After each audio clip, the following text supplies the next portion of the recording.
चरण सरोज रज निज मन मुकुर सुधारि वरणं रघुवर विमल यश जोदायक फलचारि सियावर रामचंद्र की जय। हे राम लखन बन पाछे तापस बेश विराजत काछे उभय बीच सिय सोहति कैसे ब्रह्म जीव बिच माया जैसे बहुरी कहूँ छवि जस मन बसई जनु मधु मदन मध्य रति लसई उपमा बहुरी कहूँ जिय जोही जनु बुध विदु बिच रोहिणी सोही प्रभु पद रेख बीच बिच सीता धरती चरण मग चलति सभीता सिय राम पद अंक बराये लखन चलहि मग दाहिन लाये राम लखन सिय प्रीति सुहाई वचन अगोचर किमि कहि जाई खग मृग मगन देखि छवि होही लिए चोर चित राम बटोही जिन जिन देखे पथिक प्रिय सिय समेत दो भाई भव मग अगम आनंद ते बिनु श्रम रहे सिराय। के रसिक महानुभाव भक्तिमती देवियों, आइए वन पथ में चलने वाले इन तीनों यात्रियों का हम लोग दर्शन करें और उन्होंने अपनी यात्रा के द्वारा जीवन पथ पर चलने की जो कला संसार के समस्त जीवों के समक्ष प्रस्तुत की उसे हृदयंगम करने की चेष्टा करें। वनपथ में चित्रकूट की ओर जाते हुए भगवान श्री राम सबसे आगे हैं, लक्ष्मण जी पीछे हैं और मध्य में जनक नंदिनी सीता है। गोस्वामी जी तीन दृष्टियों से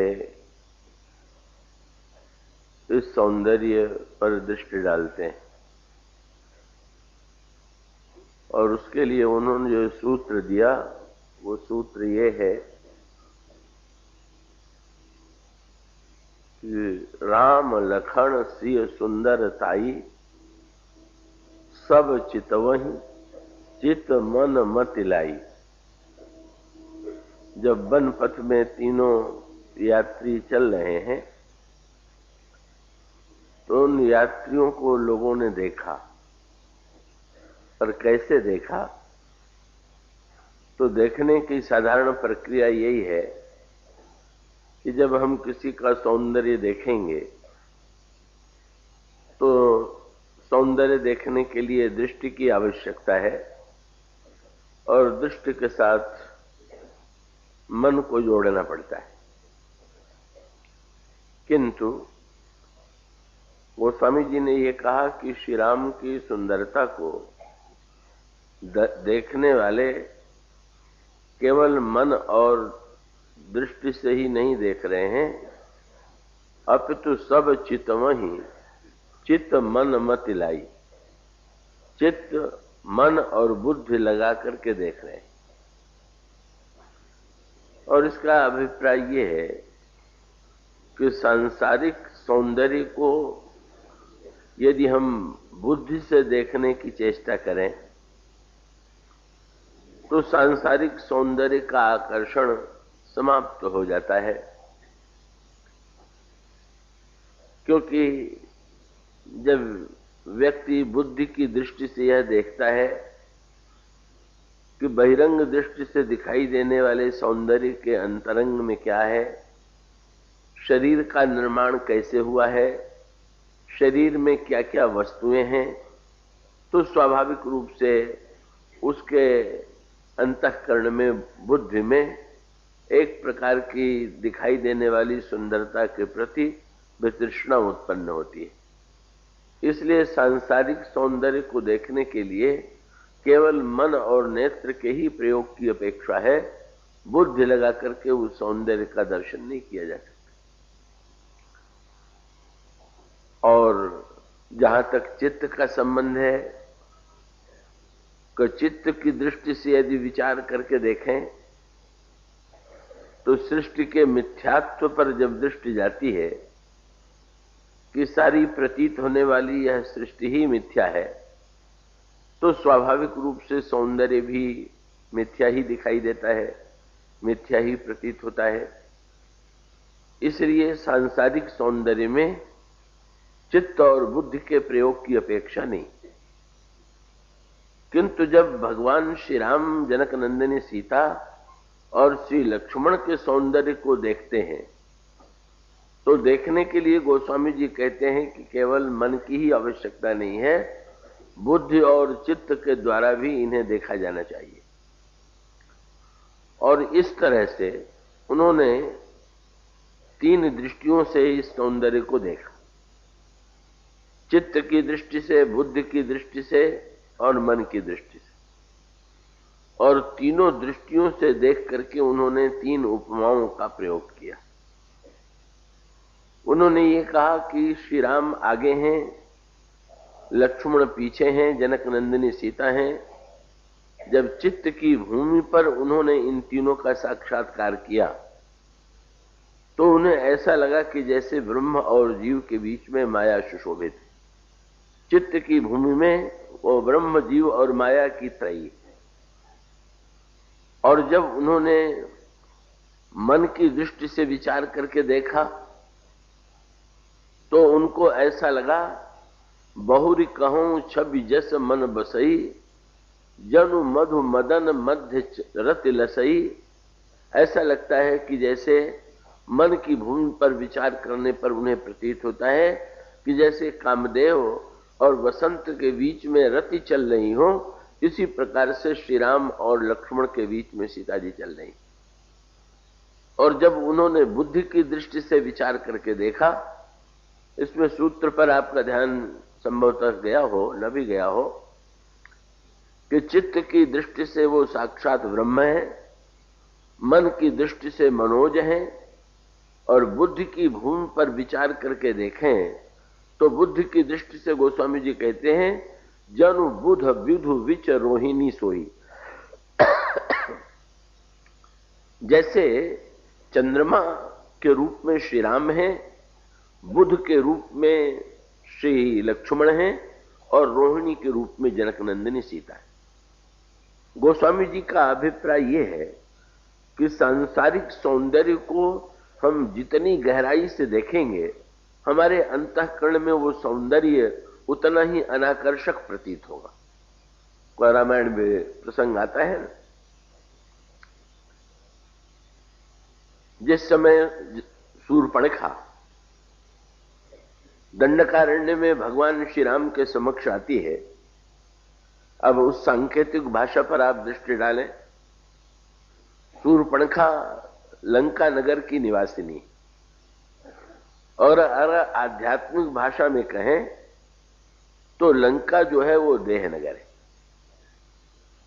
और उसका अभिप्राय यह है कि एक ओर भगवान राम के साथ श्री सीता जी, और सीता जी कौन है का वो वैदेही। तो विदेह नगर से आई हुई वैदेही तो श्री राम के साथ,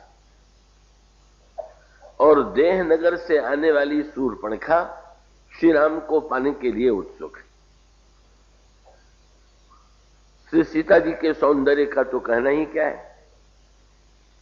पर जब शूर्पणखा भी भगवान श्री राम के समक्ष आती है तो गोस्वामी जी ने यही लिखा कि शूर्पणखा रावण की बहिनी, दुष्ट हृदय दारुण जस अहिनी, पंच बटी सो गई एक बारा, और देख विकल भई जुगल कुमारा। और तब रुचिर रूप धरी प्रभु पर ही आई। शूर्पणखा सुंदरी बन गई। बस यहीं से सूत्र प्रारंभ हो गया। शूर्पणखा के हृदय में श्री राम को पाने की अभिलाषा है और उसे ऐसा लगता है कि सौंदर्य के बिना राम को पाना असंभव है, क्योंकि राम स्वयं परम सुंदर है। और ऐसी स्थिति में तो जब तक मैं सुंदरी के रूप में राम के समक्ष नहीं आऊंगी, राम मेरी ओर आकृष्ट नहीं होंगे। इसका अभिप्राय यह है कि प्रारंभ से ही उसके अंतःकरण में एक भ्रांति है कि भगवान जिस सौंदर्य की ओर आकृष्ट होते हैं वो सौंदर्य शारीरिक सौंदर्य नहीं।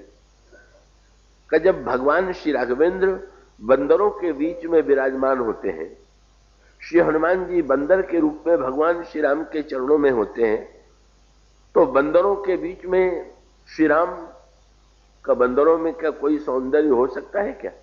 जहां तक बहिरंग सौंदर्य की बात है, बंदरों में सौंदर्य का सर्वथा अभाव है। लेकिन भगवान श्री राघवेंद्र उन बंदरों के सौंदर्य पर रीझे हुए हैं, और सौंदर्य पर रीझे हुए का अभिप्राय यह है कि रामचरितमानस की मान्यता यह है, वास्तविक सौंदर्य भक्त का सौंदर्य है, आत्मिक सौंदर्य है, और वो सौंदर्य बंदरों में विद्यमान है। तो शूर्पणखा में भी अगर पानी की वृत्ति थी और उसमें आत्मिक सौंदर्य होता तो उसकी आकृति जैसी थी उसी रूप में श्री राम के समक्ष आ जाती। क्योंकि भगवान श्री राघवेंद्र तो स्पष्ट शब्दों में घोषणा करते हैं कि निर्मल मन जन सो मही पावा, मोहि कपट छल छिद्र न भावा। जो निर्मल मन वाला है वही मुझे प्राप्त कर लेता है, मुझे कपट छल और छिद्र अच्छा नहीं लगता। इसका अभिप्राय यह है कि भगवान श्री राम की मानो ये घोषणा है कि तुम यदि मुझे पाना चाहते हो तो तुम कुछ बन करके मेरे पास आने की चेष्टा मत करो, जैसे हो उसी रूप में मेरे सामने चले आओ। और इसलिए शूर्पणखा भी यदि अपने जैसी उसकी कुरूप आकृति थी, उस कुरूप आकृति को लेकर के श्री राम के पास जाती और श्री राम को श्री राम से स्वीकार करने की प्रार्थना करती। जैसा कि श्रीमद् भागवत में भगवान कृष्ण के संदर्भ में कुब्जा के चरित्र की ओर संकेत मिलता है। कुब्जा 3 स्थानों से टेढ़ी। कुब्जा के मन में भी श्री कृष्ण को पाने की अभिलाषा है, और पाने की अभिलाषा ही नहीं है, वो श्री कृष्ण को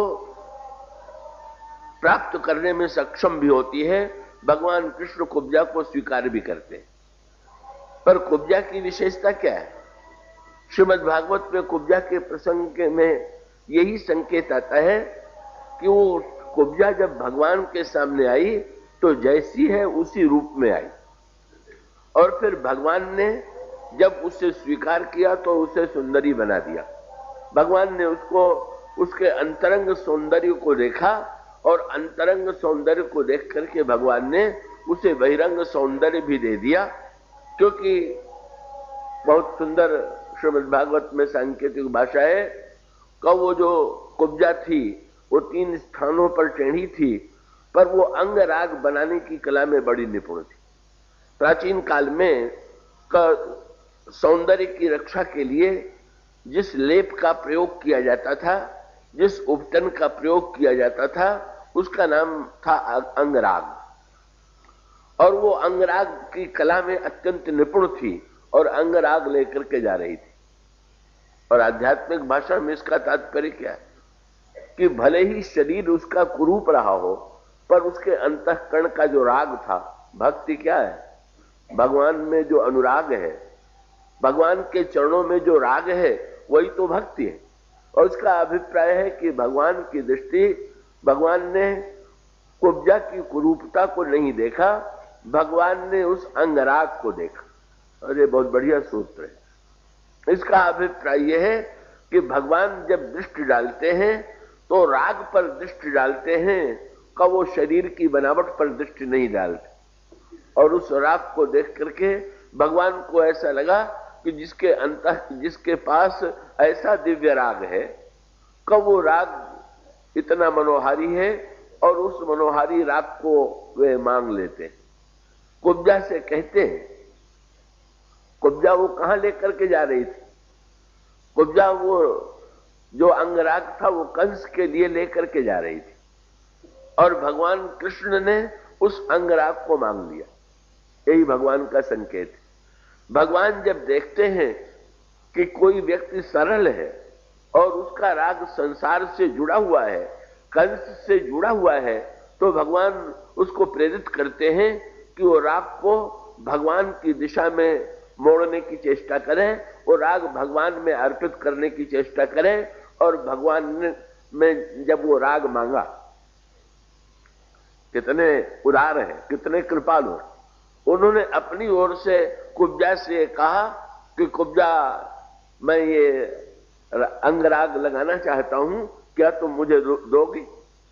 और तब कुब्जा को ऐसा लगा कि आज तक इस अंगराग का प्रयोग मैं जिसके लिए करती रही वो उसका वास्तविक अधिकारी नहीं था।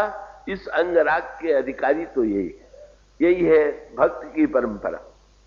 संसार में जो संसार के लिए अर्पित किया जाने वाला राग है, जब ये प्रतीत हो कि ये राग संसार में करने योग्य नहीं है, वो तो एकमात्र भगवान में ही करने योग्य है, भगवान में ही लगाने योग्य है, भगवान उसे स्वीकार करने के लिए प्रस्तुत हैं। भगवान वो अंगराग ले लेते हैं, अंगराग अपने शरीर में लगा लेते हैं और कुब्जा को सुंदरी बना करके स्वीकार करते हैं। और दूसरी ओर शूर्पणखा भगवान श्री राम को पाना चाहती है, पर भगवान श्री राम को पाने के लिए वो अपने आप को बाहर से स्वयं सुंदर बनाने की चेष्टा करती है। रुचिर रूप धरी प्रभु पही आई, अपने को सुंदर बनाया, और उसका सौंदर्य बहिरंग सौंदर्य है, नकली सौंदर्य है, शरीर का सौंदर्य। और भगवान श्री राम से उसने ये कहा, कुब्जा ने तो ये कहा कि अंगराग तो मैं कंस के लिए ले जा रही हूं, पर अब आपको मैं अर्पित कर रही हूं। शूर्पणखा का विवाह भी हो चुका था, पति की मृत्यु भी हो चुकी थी, पर शूर्पणखा कपट की भाषा में, छल की भाषा में भगवान से कहती है कि मम अनुरूप पुरुष जग नाही, देखूं खोज लोक त्यों माही, ताते अब लग रहूं कुमारी, मन माना कछु तुम्हें निहारी। मैंने आज तक विवाह ही नहीं किया। और उसका अभिप्राय यह है, वो बताना चाहती है कि मैं पूरी तरह शुद्ध हूं, बस अंतर ये है। शूर्पणखा ये बताने की चेष्टा करती है कि मेरा मन जो है आज तक संसार में किसी अन्य व्यक्ति में गया ही नहीं, केवल पहली बार मेरी दृष्टि आपकी ओर गई। भगवान श्री राघवेंद्र ने दो कार्य किए।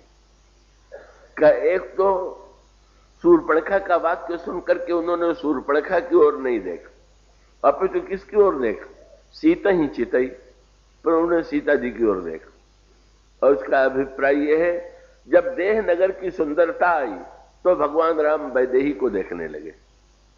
देह नगर की सुंदरता को देख करके उन्होंने वैदेही की ओर दृष्टि डाला।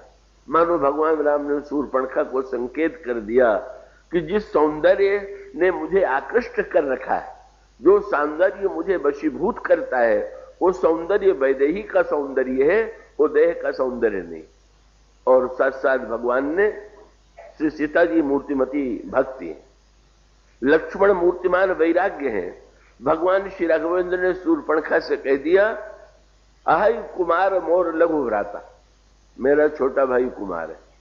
और उसका अभिप्राय यह है, भक्ति की ओर, वैदेही की ओर देखा, और वैराग्य के जो घनीभूत रूप लक्ष्मण है, और जिन लक्ष्मण की प्रशंसा ही यही कह करके रामायण में की गई कि राम विलोक बंधु कर जोरे, देह गेह सब सन तृण तोरे, वो देह से सर्वथा ऊपर उठे हुए हैं। कौन देह से ऊपर उठे हुए लक्ष्मण के समक्ष देह नगर से आई हुई शूर्पणखा को भेज दिया। शूर्पणखा लक्ष्मण के पास आती है, का लक्ष्मण जी के समक्ष विवाह का प्रस्ताव रखती है। लक्ष्मण जी ने उत्तर दिया और सुंदरी कह करके उत्तर दिया। लक्ष्मण जी ने शब्द शूर्पणखा को संबोधित किया, सुंदरी सुनो, सुंदरी सुनो। पर सुंदरी कहते समय उन्होंने शूर्पणखा की ओर दृष्टि नहीं डाली। सुंदरी कहते समय उनकी दृष्टि भगवान राम की ओर थी। अद्भुत बात थी। शूर्पणखा को सुंदरी शब्द सुनकर के प्रसन्नता हुई कि बड़े भाई ने तो एक बार भी मुझे सुंदरी नहीं कहा, छोटे भाई ने कम से कम सुंदरी तो कहा। लेकिन साथ साथ उसे आश्चर्य हुआ, सुंदरी मुझे कह रहा है और देख उनको रहा है। अगर मुझे सुंदरी कह रहा है तो मेरी ओर तो दृष्टि डालनी चाहिए। लक्ष्मण जी से यदि शूर्पणखा ये पूछ दे कि यदि तुम मुझे सुंदरी कहते हो तो मेरी ओर क्यों नहीं देखते हो, तो लक्ष्मण जी का अभिप्राय यह था कि जब तक मैं नहीं देखता हूं तभी तक तुम सुंदरी हो, नहीं जब मैं देखूंगा तब तुम सुंदरी नहीं रह जाओ। और उसका अभिप्राय यह है, राग और वासना की दृष्टि से ही सौंदर्य सौंदर्य प्रतीत होता है। वैराग्य की दृष्टि से देखने पर तो देह नगर की जो कुरूपता है वो प्रत्यक्ष रूप से सामने आ जाती है। और उसी देह नगर की कुरूपता को लक्ष्मण जी ने नाक कान काट दिया। इसका सांकेतिक अभिप्राय यह है कि उन्होंने जीवों को सावधान करने के लिए कि देह नगर में अपने आप को सुंदर दिखाने की बड़ी कला है, पर देह नगर का आकर्षण जब आवे तो तुम उसकी बहिरंग स्वरूपता को देख करके भ्रम में न पड़ जाओ। इसलिए वैराग्य ने नासिका और कान काट करके जो उस सौंदर्य की कुरूपता थी उस कुरूपता को संसार के सामने ला दिया। इसका अभिप्राय है। और इसका अर्थ यही है कि अगर हम वस्तुतः वैराग्य की दृष्टि से देखेंगे तो वैराग्य की दृष्टि से देखने पर तो देह नगर का सौंदर्य केवल अंधत्व का सौंदर्य है, वासना का सौंदर्य है, वैराग्य रहित दृष्टि का सौंदर्य है। पर अगर इन तीनों पथिकों के सौंदर्य को देखना हो, श्री राम लक्ष्मण और श्री सीता के सौंदर्य को देखना हो, तो इस सौंदर्य को देखने के लिए और अंतरंग में, जितना अंतरंग में प्रवेश करेंगे, जितना गहराई में प्रवेश करेंगे, वो सुंदरता उतनी ही गहरी होती जाएगी। मन की भूमि में देखेंगे तो मन की भूमि में ऐसा लगेगा कि ये मनोज, बसंत और रति। बहुत सुंदर अभिप्राय है। इसका अभिप्राय है कि मन में मनोज के प्रति आकर्षण है, तो मनोज के प्रति आकर्षण की दृष्टि से जहां संसार में मनोज है वहां पर सौंदर्य की अनुभूति है, वहां आकर्षण है। गोस्वामी जी कहते हैं अब यहां पर ऐसा लगने लगा कि जैसे वो जो काम है उसके स्थान पर दिव्य काम, दिव्य रति और दिव्य वसंत हमारे समक्ष जा रहे हैं। इस तरह से ये तीनों जो हैं मन की भूमि पर बसंत, कामदेव और रति के रूप में दिखाई दे रहे हैं। और बुद्धि की भूमि में विचार करके देखें तो ऐसा लगता है कि नहीं, कई जैसे आकाश में चंद्रमा, बुध और रोहिणी प्रकाशित हैं, कैसी प्रकार से व्यक्ति के अंतःकरण के अंधकार को दूर करने के लिए, हृदय आकाश में सुशोभित होने के लिए ये बुध, विधु और रोहिणी। और अगर चित्त में प्रवेश कर जाए तो चित्त की भूमि में जाने पर तो ये सौंदर्य अपने वास्तविक रूप में दिखाई देता है। और तब ऐसा लगने लगता है कि ये सौंदर्य जो है, तब ये प्रतीत होता है कि इस सौंदर्य में तो वस्तुतः साक्षात ब्रह्म ही इस समय माया और जीव के साथ यात्रा कर रहा है। इस तरह से गोस्वामी जी ने मन, बुद्धि और चित्त तीनों से इन तीनों को देखा।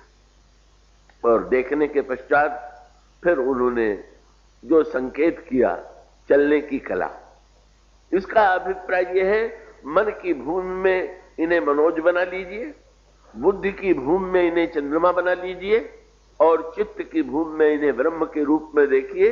ये मानो तीनों ही दृष्टियों से इस सौंदर्य को देखने की ओर, पद्धति की ओर संकेत किया गया। गोस्वामी जी ने इन तीनों ही दृष्टियों से देखा। पर साथ साथ ये जो तीनों यात्री जिस तरह से चल रहे हैं, आइए जरा इनके चलने की कला पर दृष्टि डालें।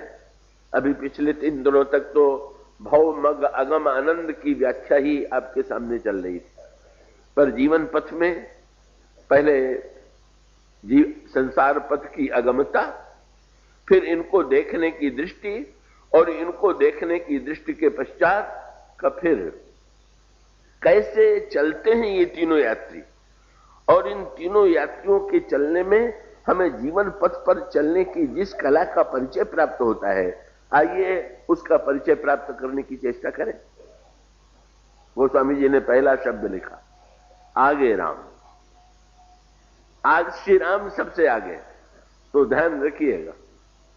यहां एक बड़े महत्व की बात यह है कि यात्री तीन है।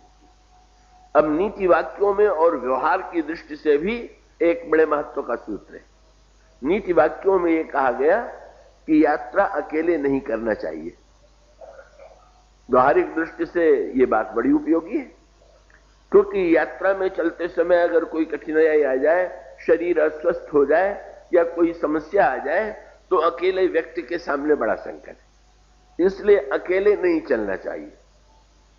अब अकेले के स्थान पर यहां पर भी जो तीनों यात्री चल रहे हैं वो तीन यात्री हैं। और ये रामायण में इसको लेकर के भी बड़े विस्तार से संकेत किया गया। क्या अकेले यात्रा जो है, रामचरितमानस की दृष्टि से रावण के चरित्र में एक सूत्र दिया गया। रावण जिस समय जनक नंदिनी सीता के हरण का संकल्प करता है, उस समय उसने किसी से विचार विनिमय नहीं किया, विभीषण से नहीं पूछा, मंत्रियों से नहीं पूछा। रात्रि के समय उसने जनक नंदिनी सीता के हरण का संकल्प किया, और संकल्प करने के पश्चात चले अकेल जान चढ़ी तहवा, बस मारीच सिंधु तट जहवा। रावण अकेले ही विमान पर बैठ करके मारीच के पास जाता है। तो रावण अकेले गया, और उसका अभिप्राय क्या है कि भाई जब जीवन पथ पर आप चलें तो आप अकेले न हो। अकेले न होने का अर्थ का व्यवहारिक अर्थों में शरीर के संदर्भ की दृष्टि से तो महत्वपूर्ण है ही, पर इसका अभिप्राय यह हुआ कि आप पहले अपने मार्ग के विषय में महापुरुषों के द्वारा, संतों के द्वारा समर्थन तो पाले, मंत्रणा तो कर रहे कि वस्तुतः जिस दिशा में आप चलना चाहते हैं, बढ़ना चाहते हैं, का उस दिशा में चलना उपयुक्त है कि नहीं उपयुक्त है। परिणाम यह होगा कि जब हम ठीक विचार, ये रामायण में बहुत बढ़िया बात आती है कि जब रावण ने विभीषण की छाती में लात मार दिया, तो रामायण में तो यही आया हुआ है कि वो भगवान की शरण में गए, पर गीतावली रामायण में तुलसीदास जी ने इसका विस्तार से वर्णन किया है कि कैसे गए। तो गोस्वामी जी ने एक सूत्र यहां पर भी दिया कि विभीषण जो है अकेले भगवान श्री राघवेंद्र के शरण में नहीं गए। वहां पर सूत्र आता है, रावण जाता है सीता जी का हरण करने के लिए तो अकेले, और विभीषण भगवान राम की शरण में जब जाते हैं तो गोस्वामी जी ने कहा, राम सत्य संकल्प प्रभु सभा काल बस तोरी, कब मैं रघुवीर शरण अब जाहु देहि जन खोरे, और सचिव संग लय नभ पथ गए। कब उसने मंत्रियों को साथ में ले लिया और आकाश मार्ग की ओर से गए। पर गीतावली रामायण में तो थोड़ा और विस्तार किया गया, और वो विस्तार ये था कि उन्होंने शरण में जाने का निर्णय तो किया, लेकिन समस्या थी उनके सामने। एक और धर्म की धारणा थी, देश की धारणा थी, और धर्म और देश की धारणा ये थी, लंका मेरा देश है, रावण मेरा बड़ा भाई है। ऐसी विपरीत परिस्थिति में क्या लंका का परित्याग करके भाई का परित्याग करना क्या मेरे लिए उचित है कि अनुचित है? और दूसरी ओर न्याय का पक्ष है, श्री राम का पक्ष है, मैं उस दिशा में जाऊं, मेरा विवेक ये कहता है। ऐसी स्थिति में एक अंतर्द्वंद शेष है, और उस अंतर्द्वंद को मिटाने के लिए वो जाते हैं। पहले मंत्रियों को साथ लेकर के वो अपने बड़े भाई कुबेर के पास गए, और उसका अभिप्राय आवे कि जब कोई जीवन पथ में नए मार्ग के चुनाव का प्रश्न आवे, तो हमारा कर्तव्य है कि हम बड़ों का आशीर्वाद प्राप्त करने की चेष्टा करें, बड़ों की सम्मति प्राप्त करने की चेष्टा करें।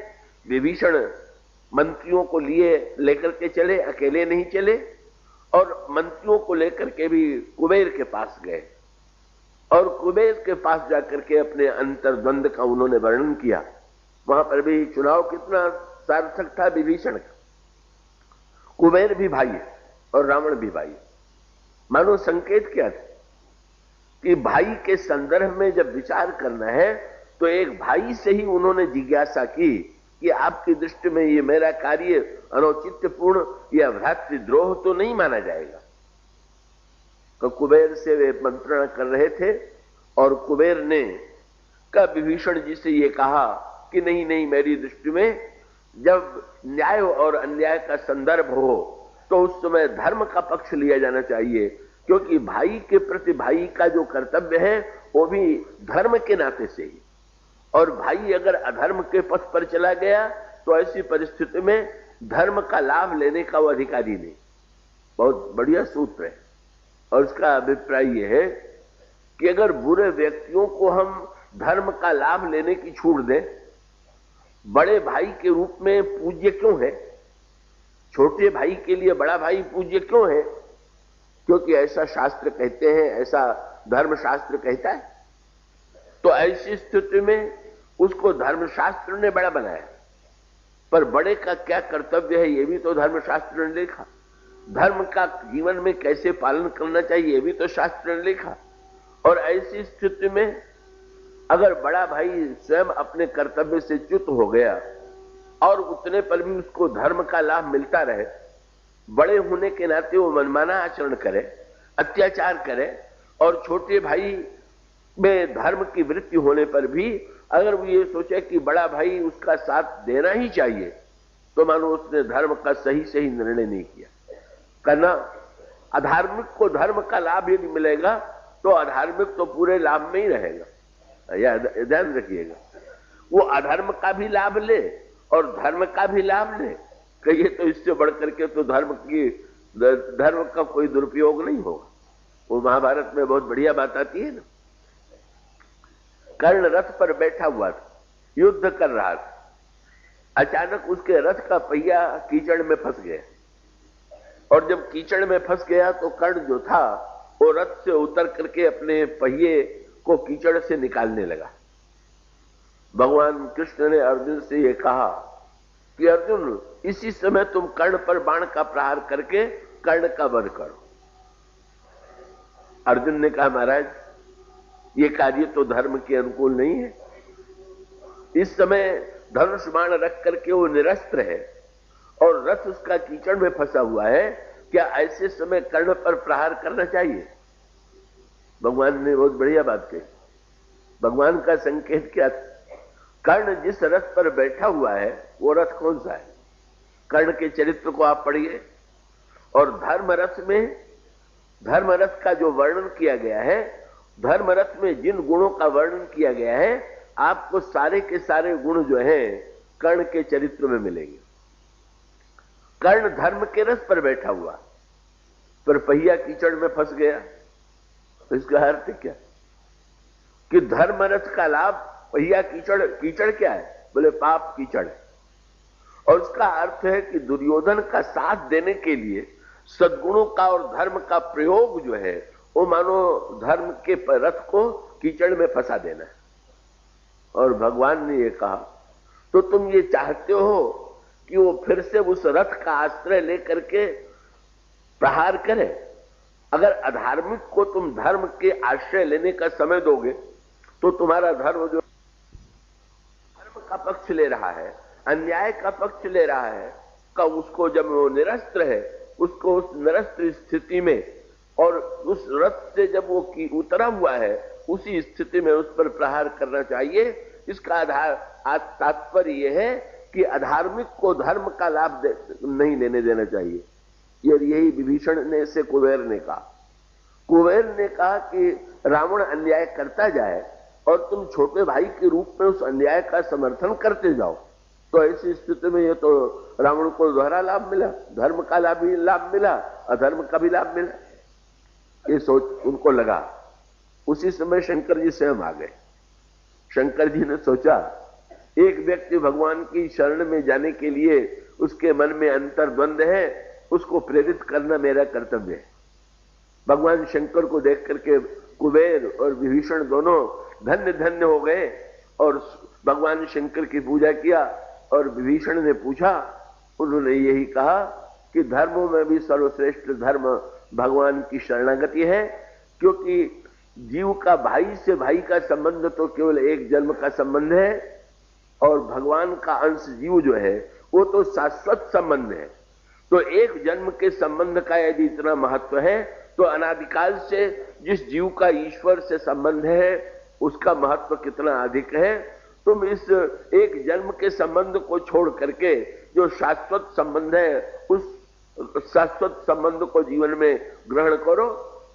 विभीषण जी ने पूछ दिया, तो महाराज कोई मुहूर्त अच्छा बता दीजिए जब मैं भगवान की शरण में जाऊं। शंकर जी हंसने लगे, बोले अब भी मुहूर्त से पीछा नहीं छूटा। अरे मुहूर्त जो है संसार के कार्यों के करने के लिए पूछना चाहिए। राम की शरण जावे सुदिन न हेरिए। श्री राम की शरण में जाने के लिए सुदिन देखने की आवश्यकता नहीं है, बस अब विलंब तो करो ही मत, बेग विलंब न करिए। दशरथ जी ने भी पूछ दिया गुरु वशिष्ठ से, राघवेंद्र के राज्याभिषेक के लिए मुहूर्त बताइए। उन्होंने यही कहा, वेग विलंब न करिए। जब इतना श्रेष्ठ संकल्प भगवान की शरणागति का उदय हो तो उसमें विलंब की आवश्यकता नहीं। और उसके पश्चात विभीषण मंत्रियों के साथ शंकर जी के चरणों में प्रणाम करके भगवान की शरण में जाते हैं और भगवान उन्हें स्वीकार करते हैं। मानो ये विभीषण की यात्रा जो है ये भी यात्रा है, और इस यात्रा का उद्देश्य जीवन के चरम लक्ष्य को पा लेना है। जीवन का चरम लक्ष्य ईश्वर को पाना है, और ईश्वर को प्राप्त करने के लिए उन्होंने गुरुजनों का भी आशीर्वाद प्राप्त किया, भगवान शंकर की भी कृपा प्राप्त की, और वो जीवन के लक्ष्य को प्राप्त करने में समर्थ हुए। पर अभिमानी व्यक्ति जो होता है, अकेले का अभिप्राय क्या हुआ? अभिमानी व्यक्ति को अपनी बुद्धि पर इतना भरोसा होता है कि वो समझता है कि जितना बुद्धिमान मैं हूं, मुझसे बढ़कर के बुद्धिमान तो संसार में कोई है ही नहीं। मुझे कोई कुछ बता दे, ऐसा कोई कुछ योग्य नहीं है, मैं किसी से नहीं पूछूंगा। रावण को भी यही लगा, मैं मंत्रियों से पूछूं, मैं उनसे सलाह लूं, कर नहीं गए वो अकेले। और उसका परिणाम होता है कि उसने जो मार्ग चुना, उस मार्ग का परिणाम अंत में रावण के विनाश के रूप में होता है। तो जब व्यक्ति अभिमान से प्रेरित होकर के जीवन पथ में अकेले चलने का दुस्साहस करता है, तो मानो वो रावण के मार्ग का अनुगमन करता है। दूसरी ओर ध्यान रखिए, रामायण में तो ये लिखा गया कि रावण तो अकेले चलता है, पर ये अकेले चलने में अकेलापन जो है कितना घातक है। जीवन में भी ये अनुभव होता है कि व्यक्ति जब अकेलेपन से पीड़ित हो जाता है, ये भी एक प्रकार का रोग होता है। मनुष्य अकेलेपन से जब पीड़ित हो जाए, जब कोई जीवन में रस न रह जाए, अकेलेपन की अनुभूति हो, तो ये मनुष्य के लिए असह्य हो जाती। इस अकेलेपन से गोस्वामी जी ने इस अकेलेपन के और चित्र भी प्रस्तुत किए। गोस्वामी जी ने एक सूत्र प्रस्तुत किया जनक नंदिनी सीता के संदर्भ में, दूसरा चित्र प्रस्तुत किया का भगवान शंकर की जो प्रिया हैं सती, उनके संदर्भ में। और वहां पर भी सांकेतिक भाषा में एक बहुत बढ़िया बात आती, बोले सड़क पर चलना हो, नगर में हो, अकेले हो तो शायद उतनी कठिनाई ना आवे, पर वन में अगर चल रहे हो, जहां पर नाना प्रकार के जंतु हैं, जहां पर मार्ग ढूंढना बड़ा कठिन है, वहां तो अकेलापन और घातक होता है। तो आप देखेंगे वहां पर अकेलेपन की आलोचना की गई और दोनों संदर्भों में की गई। जनक नंदिनी सीता का हरण कब हुआ? जब तक ये तीनों साथ विराजमान थे, तब तक तो रावण के लिए संभव ही नहीं था कि जनक नंदिनी सीता का हरण करता। वो स्वर्ण मृग लेकर के आता है और स्वर्ण मृग का भुलावा छलावा जनक नंदिनी सीता को अपनी ओर आकृष्ट करता है। और जनक नंदिनी सीता कहती हैं कि ये जो मृग है, सुनहु देव रघुवीर कृपाला, यही मृग कर अति सुंदर छाला, सत्य संध प्रभु बध करे यही, आनहु चर्म कहती वैदेही।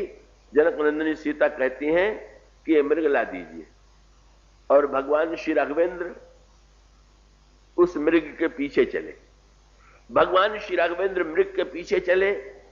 अब अकेलेपन का प्रारंभ हो गया। 3 में से 1 चला गया। भगवान राम को भी अकेले भेज दिया गया और वो भी माया मृग के पीछे भेज दिया गया। अब रह गए 2, और 2 में भी जाते जाते भगवान श्री राघवेंद्र का लक्ष्मण से कह देते हैं, लक्ष्मण तुम सीता केरी करहु रखवारी, बुद्धि विवेक बल समय विचारी, तुम सीता जी की रक्षा करना और तुम विवेक और बुद्धि के का प्रयोग करके इनकी रक्षा करना। उसके पश्चात जब मारीच पर प्रभु ने बाण का प्रहार किया और मारीच पर बाण का प्रहार होते ही मारीच मरते समय लक्ष्मण का नाम लेके पुकारता है। जनक नंदिनी सीता को ऐसा भ्रम होता है कि ये प्रभु की पुकार है और वो संकट में पड़े हुए हैं। उन्होंने लक्ष्मण से जाने के लिए कहा। लक्ष्मण जी ने लाख समझाया पर उनको क्रोध आ गया और क्रोध में उन्होंने लक्ष्मण जी से ऐसे कठोर वाक्य कहे कि मरम वचन जब सीता बोला, हरि प्रेरित लक्ष्मण मन डोला। परिणाम क्या हुआ? लक्ष्मण चल पड़े। अब कौन रह गया? केवल सीता जी रह गई। अब उसको आध्यात्मिक भाषा में कहें, अगर भक्ति ज्ञान वैराग्य के रूप में देखें तो इसका अभिप्राय कि भक्ति की सुरक्षा ज्ञान और वैराग्य के साथ ही है। रामायण में कहा गया, श्रुति सम्मत हरि भगति पथ संयुत विरति विवेक। जिस भक्ति पथ की प्रशंसा की गई है वो ज्ञान वैराग्य युक्त है। पर आज बड़ी विडंबना है, ज्ञान को माया के पीछे लगा दिया गया और वैराग्य बचा हुआ था भक्ति की रक्षा के लिए। उस वैराग्य के मन में भी रोष उत्पन्न कर दिया गया और उन लक्ष्मण को भी प्रेरित किया गया कि वे चले जाए। और परिणाम क्या हुआ? जब लक्ष्मण जी गए प्रभु के पास और प्रभु से मिलन हुआ तो प्रभु ने लक्ष्मण से कहा, उलाहना दिया, बोले लक्ष्मण बड़ा अनर्थ हो गया। क्या? तुम यहां कैसे आए? और प्रभु ने शब्द कहा, जनक सुता परिहरे वो अकेली, आये हूं तात बचन मम पेली। तुमने सीता को अकेले छोड़ दिया और इसका अभिप्राय यह है कि जब भक्ति का भगवान से और वैराग्य से, ज्ञान से और वैराग्य से साथ छूट जाए तो उस भक्ति पर मोह का अधिकार तो हो ही जाएगा और तुमने बड़ी भूल कर दिया। अकेलेपन के कारण ही जनक नंदिनी सीता का हरण हुआ। और दूसरा, सती जी भगवान राम को रोते देख करके भ्रम हुआ, मोह हुआ। भगवान शंकर ने समझाने की चेष्टा की पर सती के समझ में नहीं आया और सती के समझ में न आने के पश्चात भगवान शंकर ने उनसे कह दिया कि अच्छा, तुम्हारे मन में इतना संदेह है, जो तुम्हारे मन अति संदेह हो तो किन जाई परीक्षा ले हो, तो तुम जाकर के परीक्षा लो। और ये परीक्षा लेने के लिए चली और जब चली तो सीता जी का वेश बना लिया। पुनि पुनि हृदय विचार कर धर सीता कर रूप, आगे हुई चली पंथ तही जही आवत नर भूप। और जिस समय श्री सीता जी के वेश में सती जी आई, वहां पर भी वही आगे पीछे वाला सूत्र है। आई तो, पर आते ही उन्होंने क्या किया? वो स्वामी जी ने कहा, उन्होंने पुनि पुनि हृदय विचार कर धर सीता कर रूप, आगे हुई चली पंथ ते। श्री राम के आगे आगे चलने लगी। बस आगे पीछे में चली तो राम के आगे चली और भगवान राम ने हाथ जोड़ करके प्रणाम किया और प्रणाम करके यही पूछ दिया, वो बोले, वो जोरी पानी प्रभु कीन प्रणामू और पिता समेत लीन निज नामू। मैं दशरथ का पुत्र राम आपको प्रणाम करता हूं। और प्रभु ने एक ही बात कह दिया, क्या? कहे वो बहोरी कहां वृष केतु और विपिन अकेले। बस सूत्र यही था। बोले आपने शंकर जी से सुना होगा कि सीता जी अकेले हो गई तो उनका हरण हो गया, और इतना सुनने के बाद भी आपने उनके अनुभव से कुछ नहीं सीखा, कथा से कुछ नहीं सीखा, और आपने इस संशय के वन में विश्वास का परित्याग कर दिया। इससे बढ़कर के आपके लिए दुर्भाग्य की बात क्या होगी? इसलिए मानो जीवन पथ पर चलते हुए पहले महत्व का सूत्र तो यह है कि यात्री अकेला लो, पर अकेले के साथ साथ उससे भी बड़ा सूत्र है कि क्रम कौन सा रहे। चलने में क्रम अगर कई हो तो आगे कौन हो और पीछे कौन। यही क्रम में यहां पर गोस्वामी जी कहते हैं यात्री एक नहीं है, तीन है, और तीनों में भी आगे राम। अब आगे राम की व्याख्या कैसे आगे राम में ज्ञान भक्ति और कर्म के सूत्र हैं, उसकी चर्चा हम करेंगे। आज इतना ही। बोलिए सियावर राम।